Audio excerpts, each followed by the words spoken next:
Congratulations, Keith. You know me, Pamela Watson.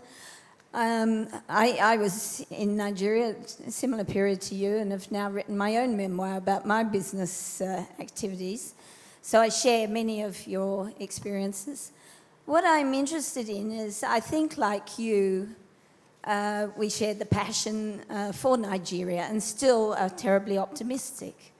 So I'd like to hear from you about what gives you optimism about the future and what essential changes you think are required in order to transition and for Nigeria to realize its potential. I think that's a very interesting one. There's been, has been a long change, and it works in two ways. The first thing is I've changed. So when I first came to Nigeria, I was just a visitor. I was working for a government-based organisation, and my job was collecting government and parastatal debts to the UK.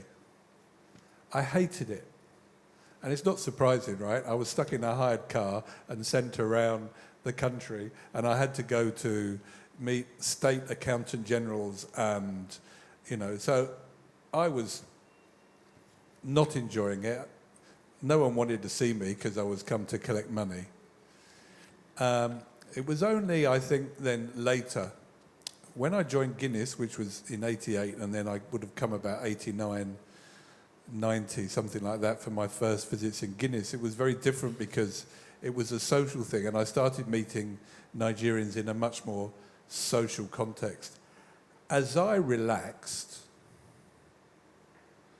I found there was a different response. And then when I got that different response back, that encouraged me. And, I see expatriates have been here for many years. I'm sure that have gone through, you go through this journey. It takes a long time too before, you know how to trust and you relax your guard. And then at the same time, Nigerians also get to you.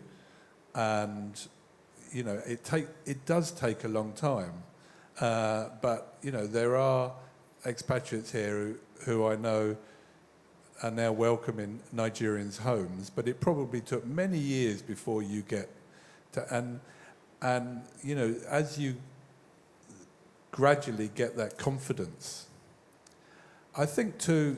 Let me just stop you a little, ask you to clarify. You said you changed, and then you talked about confidence. Explain to us a little bit more. What was it that changed for you? Was it that as you fell in love with the country, you started to be a little bit more relaxed and receptive?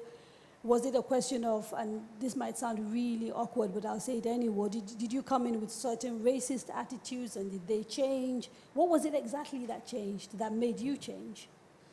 Well, I think, yes, to that racist, there was certainly a more us and them, I mean, I tried to talk a little bit about it in the book, but I think as I relaxed, and it was relaxing socially, but also racially, yes, definitely. The first time you find yourself in a room, where you spend a week where you don't meet any other British people or white people, is part of a journey, right? And it is what it is, and it's understanding that process too, which I think is part of your journey as a person, and you hope as you grow. But I think you learn things like Nigerians are always going to shout at you and make a lot of noise, and after a while you realise instead of responding to that, you just let it blow over and then respond with humour, and the approach is completely different. And when you first come as an expatriate and go through the airport, it is hell on earth. It's terrifying, and it's a lot better now than it was in the 80s. I mean, those of us with grey hair will all remember what a horrible place it was. And I hated it. Now, I know, so that when people ask me, what have they for me, 30 years ago I would have been intimidated. Now, I just smile and say, I have my best wishes for a long and they go, go. and it's a laugh. So it works both ways.